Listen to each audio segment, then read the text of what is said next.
Good morning students. In the last lecture we had discussed the concept of e-business and benefits of e-business. In this lecture we are going to discuss the online transaction. What is the meaning of online transaction? As you all know, e-business refers to shopping through internet or online. That is e-business. That means all transactions done through electronically. Online opens the whole world as a one shop. With a simple click of mouse, you can order any commodity from any part of the world. Online business ने इतना simple बना दिया है हमारे business को कि हमारे जो वे ऑफ वर्किंग है इतना इजी बना दिया है कि हम घर बैठे ही सिंपल एक माउस के क्लिक पे परचेजिंग कर सकते हैं। नंबर ऑफ आइटम्स को हम देख सकते हैं, हमारे पास बहुत सारी चॉइस है। मतलब ऑनलाइन ट्रांजैक्शंस ने हमारे वर्क को इजी बना दिया। हमें कहीं पर जाने की ज़रूरत नहीं है, मार्केट में निकलने की ज़रूरत नहीं है। हम घर बैठे नंबर ऑफ कमोडिटीज़ को ऑर्डर कर सकते हैं, नंबर ऑफ प्रोडक्ट्स हम ऑनलाइन परचेजिंग कर सकते हैं। और ई बिजनेस के हमें बहुत सारे बेनिफिट है। हमारा टाइम भी सेविंग होता है। हमने जैसे लास्ट लेक्चर में बेनिफिट्स ऑफ ई बिजनेस पढ़ा था कि टाइम भी सेव होता है, कॉस्ट बेनिफिट भी होता है। तो बहुत सारे बेनिफिट है। टाइम सेविंग है, अगर हमारे पास टाइम नहीं है मार्केट जाने के लिए तो हम घर बैठे बहुत सारी परचेजिंग कर सकते हैं। तो ई बिजनेस के ये बहुत सारे बेनिफिट्स हैं। Now there are 4 phases of doing e business. That means कि हम कैसे ई बिजनेस हम करते हैं। First, registration.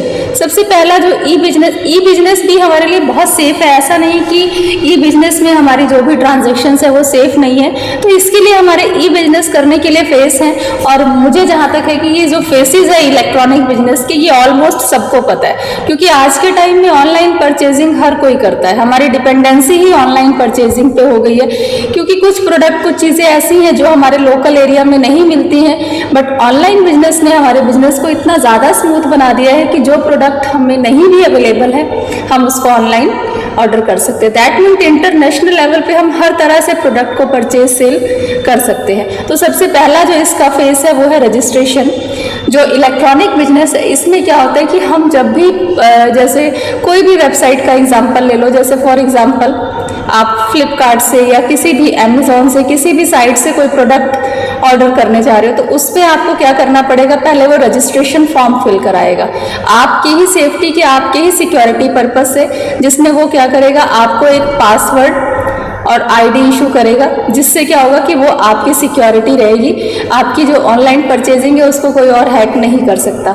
आपने रजिस्ट्रेशन किया, रजिस्ट्रेशन करने के बाद आप ऑर्डर प्लेस कर सकते हो। जो भी आपकी, जैसे फॉर एग्जांपल फ्लिपकार्ट की साइट है, आपको जो भी प्रोडक्ट परचेज करना है, नंबर ऑफ लिस्ट उसकी डिस्प्ले होगी और उसके बाद आप उस प्रोडक्ट को अपने कार्ट में, ऐड टू कार्ट का ऑप्शन आता है ना, ऐड टू कार्ट में हमने अपने सारे प्रोडक्ट्स को ऐड किया और ऐड टू कार्ट में करने के बाद जो जो हमें प्रोडक्ट चाहिए उसको हम क्या करेंगे, बाय में डाल देंगे, परचेजिंग के लिए डाल देंगे। तो उससे क्या होगा, हमारा ऑर्डर प्लेस एंड ऑर्डर का ऑप्शन आता है।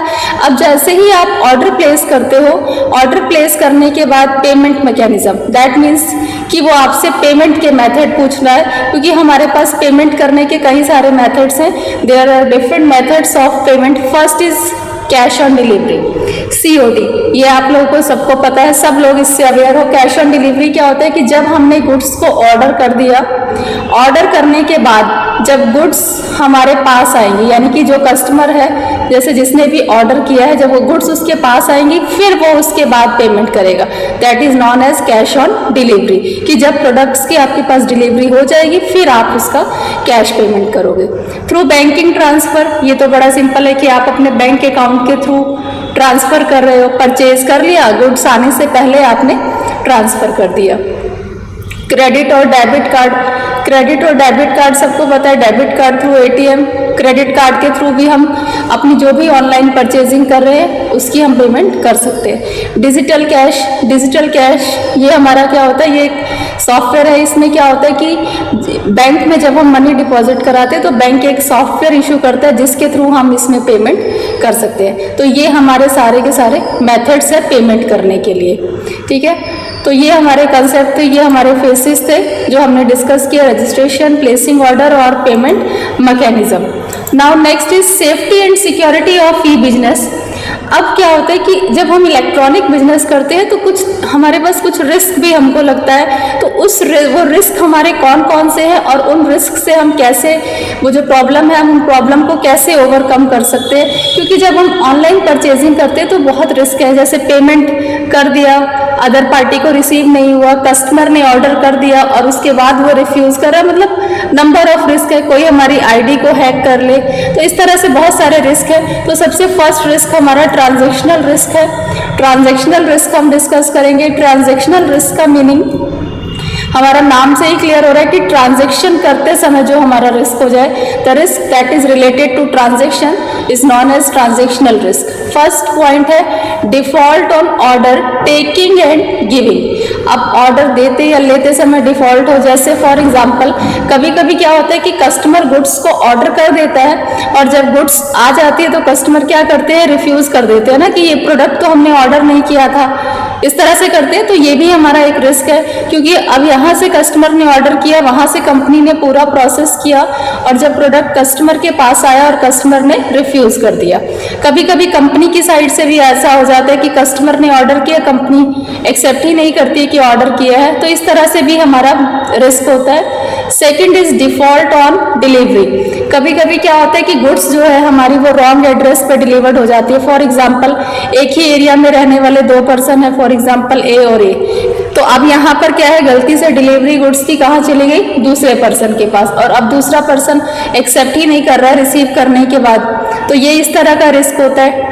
डिफॉल्ट ऑन पेमेंट, कभी क्या होता है कि कस्टमर ने पेमेंट कर दिया और कंपनी के पास वो किसी भी वजह से नहीं पहुंचा या कंपनी रिफ्यूज कर देती है, और कभी कभी ऐसा होता है कि कस्टमर पेमेंट नहीं करता और वो कहता है कि मैं पेमेंट कर चुका हूँ। तो इस तरह से हमारे पास डिफरेंट टाइप्स के रिस्क होते हैं।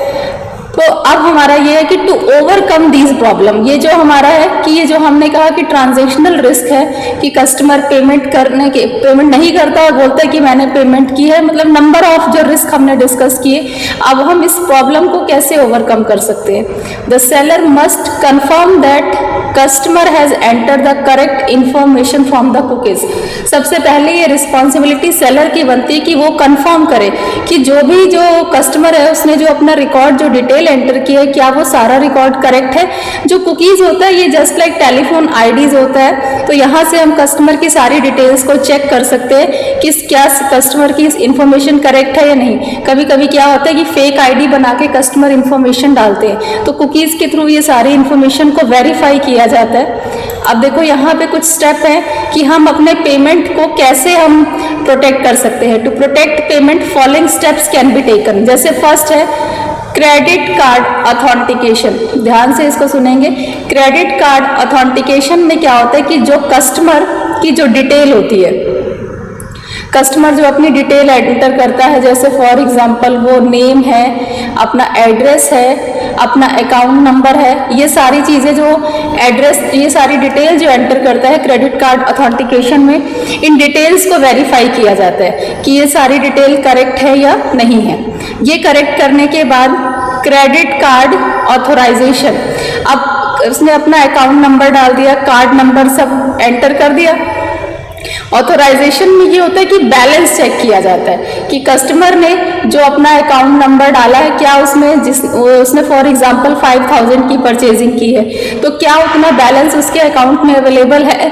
पता चले उसने कार्ड नंबर तो दे दिया अपना और उसके अकाउंट में बैलेंस ही नहीं है, तो ऑथोराइजेशन में ये चेक किया जाता है कि क्या उतना बैलेंस अवेलेबल है उसके अकाउंट में। और सेटलमेंट, जब कंपनी ये दोनों चीज़ों को वेरीफाई कर लेती है तो सेटलमेंट मीन्स कि कस्टमर के बैंक अकाउंट से पेमेंट अब कहाँ चली जाएगी, जो सप्लायर है उसके अकाउंट में चली जाएगी, ऑटोमेटिकली ट्रांसफर हो जाएगी।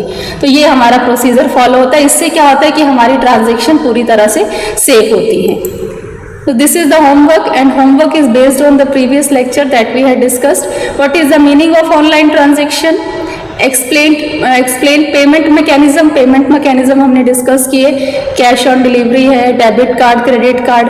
ट्रांजैक्शनल रिस्क हमने अभी डिस्कस किया है, और उसके बाद how to overcome the problem of transactional risk. उम्मीद है कि ये सारे क्वेश्चन सब इजीली अटेम्प्ट कर लेंगे। अगर किसी को कोई प्रॉब्लम है तो वो आप मुझसे व्हाट्सएप के थ्रू डिस्कस कर सकते हो। Thank you.